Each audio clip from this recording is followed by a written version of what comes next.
बेटा अब हम पतंग कविता के थर्ड पैराग्राफ को देखते हैं। सेकंड पैराग्राफ में हमने पढ़ा था कि पतंग उड़ाते समय बच्चे छतों के किनारे पहुंच जाते हैं। उनके शरीर का लचीलापन और उनके अंदर का जोश उन्हें गिरने से बचा लेता है। उसी बात को आगे कंटिन्यू किया जा रहा है। पतंग उड़ाते समय बच्चे छतों के किनारे पहुंच जाते हैं। पतंगों की धड़कती ऊंचाइयां उन्हें गिरने से बचा लेती हैं। जैसे पतंग उड़ाते समय बच्चों का सारा ध्यान पतंग और उसकी डोर पर केंद्रित होता है। इसके माध्यम से कवि यह बताना चाहते हैं कि जिन लोगों का ध्यान अपने लक्ष्य पर केंद्रित होता है वे कभी गिरते नहीं है, जीवन में कभी असफल नहीं होते। नेक्स्ट, पतंगों के साथ वे भी उड़ रहे हैं। बेटा यहाँ पतंगों की उड़ान के साथ बच्चों की उड़ान को जोड़कर दिखाया गया है। पतंगों के साथ वे भी उड़ रहे हैं, पतंग की उड़ान को बच्चों की उड़ान के साथ जोड़कर दिखाया गया है। जैसे पतंग ऊंचाइयों के पार जाती है, उसी तरह बच्चे भी जीवन में ऊंचाइयों के पार जाने के बड़े बड़े सपने देखते रहते हैं। तो पतंगों के सहारे वे भी उड़ रहे हैं, अपने रंध्रों के सहारे। अपने रंध्रों, रंध्र क्या होता है बेटा? रोम हमारे शरीर में होते हैं, रोएं, रोम छिद्र जो होते हैं उनके सहारे। मतलब क्या है? अपने जोश, उत्साह और अपनी क्षमता के सहारे बच्चे ऊंचाइयों के पार जाने के बड़े बड़े सपने देखते हैं। तो यहाँ पतंग के साथ वे भी उड़ रहे हैं, यानी पतंग की उड़ान को बच्चों की उड़ान से जोड़कर दिखाया गया है। जैसे पतंग ऊंचाइयों के पार जाती है, उसी तरह बच्चे बचपन से ही ऊंचाइयों के पार जाने के बड़े बड़े सपने देखते हैं। वे अपनी योग्यता और क्षमता के सहारे जीवन में हर बड़ी से बड़ी सफलता को प्राप्त करना चाहते हैं। अगर वे गिरते हैं छतों के खतरनाक किनारों से, अगर पतंग उड़ाने वाले बच्चे छतों के खतरनाक किनारों से गिर जाते हैं और बच जाते हैं, तब तो और निडर होकर सुनहले सूरज के सामने आते हैं और पतंग उड़ाते हैं। मतलब क्या है? जिन लोगों का ध्यान लक्ष्य पर केंद्रित होता है वे कभी जीवन में असफल नहीं होते हैं। अगर असफल भी होते हैं, गिरते भी हैं, तो गिरकर उठने का संकल्प उनका और अधिक बढ़ जाता है। थोड़ा सा यहां बेटा लाक्षणिक अर्थ है, देखना पड़ेगा। तो कहने का मतलब क्या है कि बच्चे बचपन से ही ऊंचाइयों के पार जाने के बड़े बड़े सपने देखते हैं, अपनी क्षमता और योग्यता से बड़े मकसद को पाना चाहते हैं। अगर वे कभी असफल भी होते हैं तो वे असफलता से हार नहीं मानते हैं, बल्कि गिरकर उठने का संकल्प उनका और अधिक मजबूत हो जाता है। आगे लिखा है कि पृथ्वी भी तेज घूमती हुई उनके बेचैन पैरों के पास चली आती है। ऐसे लोगों का प्रकृति भी साथ देती है, ऐसे ही लोगों का प्रकृति भी साथ देती है, उनकी सफलता के लिए सारे अनुकूल वातावरण पैदा कर देती है। तो सीधा अर्थ क्या है कि पतंग की धड़कती ऊंचाइयां बच्चों को गिरने से थाम लेती हैं। पतंग के साथ बच्चे भी उड़ते रहते हैं, छतों के किनारे से गिरकर वे बच जाते हैं, तो और भी निडर होकर सुनहले सूरज के सामने आते हैं और पतंग उड़ाते हैं। पृथ्वी भी उनके बेचैन पैरों के पास घूमती हुई चली जाती है। भाव असली क्या है बेटा? भाव यह है कि बच्चे बचपन से ऊंचाइयों के पार जाने के बड़े बड़े सपने देखते हैं। अगर वे जीवन में कभी असफल भी होते हैं तो वे असफलता से हार नहीं मानते हैं, बल्कि गिरकर उठने का संकल्प और अधिक मजबूत हो जाता है। ऐसे में प्रकृति भी उनका साथ देती है। यह असली भाव है बेटा। तो इसको थोड़ा आप ध्यान से समझ लेंगे। आगे प्रश्नोत्तर देखते हैं बेटा। ओके स्टूडेंट्स, इस पैराग्राफ से संबंधित जो अर्थ ग्रहण के प्रश्न हैं उन्हें आप ध्यान से देखिए। बहुत अच्छा पैराग्राफ है और बहुत अच्छे क्वेश्चन हैं बेटा। तो ध्यान से सुनिए और खुद लिखना होगा आपको। पतंगों की धड़कती ऊंचाइयां उन्हें थाम लेती हैं। भाव स्पष्ट कीजिए। मैंने बताया अभी कि पतंग उड़ाते समय बच्चे छतों के किनारे पहुंचकर भी स्वयं को गिरने से बचा लेते हैं, क्योंकि पतंगों की धड़कती ऊंचाइयां उन्हें थाम लेती हैं। भाव यह है कि बच्चों का सारा ध्यान पतंग और उनकी डोर पर केंद्रित होता है। इसके माध्यम से यह बताया जा रहा है कि जिन लोगों का ध्यान अपने लक्ष्य पर केंद्रित होता है वे जीवन में कभी असफल नहीं होते हैं, वे कभी गिरते नहीं। यह भाव है बेटा। तो पतंगों की धड़कती ऊंचाइयां उन्हें थाम लेते। फिर से एक बार सुनिए। पतंग उड़ाते समय बच्चे छतों के किनारे पहुंचकर भी स्वयं को गिरने से बचा लेते हैं, क्योंकि पतंगों की धड़कती ऊंचाइयां उन्हें थाम लेती हैं। बच्चों का सारा ध्यान पतंग एवं उसकी डोर पर केंद्रित होता है। इसके माध्यम से कवि यह बताना चाहता है कि जिन लोगों का ध्यान लक्ष्य पर केंद्रित होता है वे कभी गिरते नहीं हैं, और गिरते भी हैं तो गिर कर उठने का संकल्प उनका और अधिक बढ़ जाता है। ठीक। दूसरा क्वेश्चन देखिए। पतंगों के साथ वे भी उड़ रहे हैं। बच्चों का उड़ान से संबंध मैंने बताया। पतंग के साथ वे भी उड़ रहे हैं डैश। यहां पतंग की उड़ान को बच्चों की उड़ान से जोड़कर दिखाया गया है। बताया गया है कि जैसे पतंग ऊंचाइयों के पार जाती है, वैसे बच्चे भी जीवन में ऊंचाइयों के पार जाने के बड़े बड़े सपने देखते हैं। अपनी योग्यता एवं क्षमता से बड़ी सफलता को प्राप्त करना चाहते हैं। नेक्स्ट बेटा। छतों से गिरने और बच जाने के बाद बच्चे कैसा महसूस करते हैं?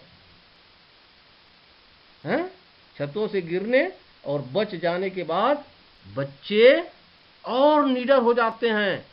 वे और निडर होकर के सुनहले सूरज के सामने जाते हैं और पतंग उड़ाते हैं। मतलब यह है कि लक्ष्य को प्राप्त करने के प्रयास में यदि बच्चे कभी असफल भी होते हैं तो वे उससे हार नहीं मानते हैं। गिरने के बाद गिर कर उठने का संकल्प उनका और अधिक मजबूत हो जाता है। ठीक। तो छतों से गिरने और बच जाने के बाद बच्चे और निडर हो जाते हैं। वे निडर होकर सुनहले सूरज के सामने जाते हैं और पतंग उड़ाते हैं। मतलब यह है कि जो लोग अपनी सफलता के लिए सच्चे मन से प्रयास करते हैं और कभी असफल भी हो जाते हैं तो वे असफलता से निराश नहीं होते हैं, बल्कि गिर कर उठने का उनका संकल्प और अधिक मजबूत हो जाता है। नेक्स्ट। पृथ्वी घूमती हुई आती है उनके बेचैन पैरों के पास। मतलब क्या है? पतंग उड़ाने वाले बच्चे बेसुध होकर के पतंग उड़ाते हैं। प्रकृति भी उनके खेल में शामिल होती है। पृथ्वी घूमती हुई उन बच्चों के पैरों के पास आती है ताकि वो उन्हें गिरने से बचा सके। मतलब यह है कि जिन लोगों का ध्यान अपने लक्ष्य पर केंद्रित होता है उनकी सफलता में प्रकृति भी उनका साथ देती है। जिन लोगों का ध्यान अपने लक्ष्य पर केंद्रित होता है, जो पूरे मनोयोग से सफलता प्राप्त करने के लिए प्रयास करते हैं, प्रकृति भी उनका साथ देती है। देख रहे हैं बच्चे बड़े मन से पतंग उड़ा रहे हैं तो पृथ्वी भी साथ दे रही है। उसी तरह से जो लोग बड़े मनोयोग से सफलता के लिए प्रयास करते हैं, प्रकृति भी उनका साथ देती है। तो पतंग उड़ाने वाले या पतंग उड़ाते समय बच्चे बेसुध होकर दौड़ते हैं। पृथ्वी घूमती हुई उनके बेचैन पैरों के पास चली जाती है ताकि वह उन्हें गिरने से बचा सके। पहले सीधी बात कर लीजिए कि बच्चे पतंग उड़ाते समय बेसुध होकर दौड़ते हैं।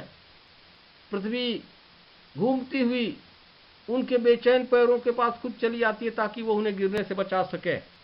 मतलब बताइए। मतलब यह है कि जो लोग पूरे मनोयोग से अपनी सफलता के लिए प्रयास करते हैं, प्रकृति भी उनका साथ देती है। ओके स्टूडेंट्स, लिख लेंगे इसको।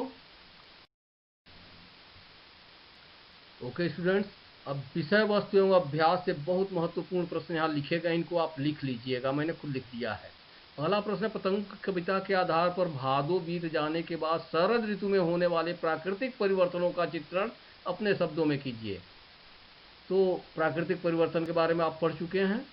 सावन भादो के बाद शरद ऋतु आती है।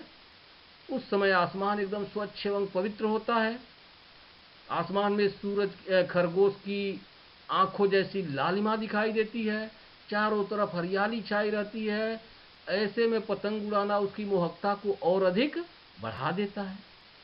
ये सब चीजें हैं कि सावन भादो के बाद शरद ऋतु आती है, उस समय आसमान एकदम स्वच्छ एवं पवित्र होता है। आसमान में खरगोश की आंखों जैसी लालिमा दिखाई देती है। चारों तरफ हरियाली छाई रहती है। ये सब चीजें प्राकृतिक परिवर्तन है बेटा। अब यहाँ कुछ बिंब बेटा, बिंब, इस कविता में बिंब बहुत सारे हैं। ये बिंब प्रधान कविता है। तो इसमें बिंब आप देखिए, तो बिंबों का प्रयोग करके प्रकृति का सुंदर चित्रांकन किया गया है और इसके लिए सभी प्रकार के बिंबों का प्रयोग किया गया। उसका उदाहरण नीचे आप देख सकते हैं, जैसे खरगोश की आंखों जैसा लाल सवेरा। आप सवेरा देखेंगे तो देखने में दृश्य बिंब होता है बेटा, दृश्य बिंब। घंटी बजाते हुए, घंटी बजाने में ध्वनि है, तो ध्वनि में, ध्वनि सुनते हैं तो श्रव्य बिंब है। और आकाश को मुलायम बनाते हुए, मुलायम का स्पर्श होता है बेटा, स्पर्श से पता चलता है कि मुलायम है कि कठोर है, तो वहां स्पर्श बिंब होगा। तो इस तरह से बिंब दिखा देंगे। ओके, तो दो यहां प्रश्न है, आगे देखते हैं बेटा। यहाँ हमने एक थीम बेस्ड क्वेश्चन लिखा है, बहुत इंपॉर्टेंट क्वेश्चन है कि किशोर और युवा वर्ग समाज का मार्गदर्शक होता है। पतंग कविता के आधार पर स्पष्ट कीजिए। आपने देखा यहाँ युवाओं की बात चल रही है, पतंग उड़ाने वाले बच्चों की बात चल रही है। तो किशोर और युवा वर्ग समाज का मार्गदर्शक कैसे बेटा? तो युवाओं में अपार संभावनाएं होती हैं, उनमें जज्बा एवं जोश होता है। और यह जज्बा और जोश क्या है? किसी समाज के प्रगति की दिशा और दशा दोनों तय कर सकता है। युवाओं में चुनौतियों का सामना करने और आगे बढ़ने की एक क्षमता होती है। तो यह वर्ग समाज का मार्गदर्शक है। युवा वर्ग की क्षमता का भरपूर उपयोग करना चाहिए ताकि समाज का विकास हो सके। तो किशोर और युवा वर्ग समाज का मार्गदर्शक है बेटा, क्योंकि उसमें अपार संभावनाएं होती हैं, उसमें जज्बा एवं जोश होता है जो किसी भी समाज की दिशा एवं दशा दोनों तय कर सकता है। युवाओं में चुनौतियों का सामना करने की और आगे बढ़ने की एक प्रबल क्षमता होती है। इसलिए समाज को चाहिए कि युवा वर्ग की क्षमता का भरपूर उपयोग करे, युवा नेतृत्व को बढ़ावा दे। इस तरह से बेटा यह हो सकता है। अगला क्वेश्चन जो लिखा है कि जन्म से लाते में अपने साथ कपास, ये आपको बताया जा चुका है कि बच्चे जन्म से ही कपास के समान हल्के, कोमल एवं मुलायम होते हैं। हल्की होने के कारण कपास ऊपर उठती है। वैसे बच्चे भी बचपन से ही ऊंचाइयों के पार जाने के बड़े बड़े सपने देखते हैं। कपास पर गिरने से चोट नहीं लगती है, बच्चों को भी गिरने से चोट नहीं लगती है। पतंगों के साथ वे भी उड़ रहे हैं। अभी ठीक बताया गया पहले ही कुछ, तो पतंग की उड़ान को बच्चों की उड़ान से जोड़कर दिखाया गया है। जैसे पतंग ऊंचाइयों के पार जाती है, बच्चे भी बचपन से ऊंचाइयों के पार जाने के बड़े बड़े सपने देखते हैं, जीवन में बड़े से बड़े मकसद को प्राप्त करना चाहते हैं। और मूल भाव पहले ही लिखाया जा चुका है बेटा, ये सारी चीज़ें आप लिख लेंगे। Okay, all the best.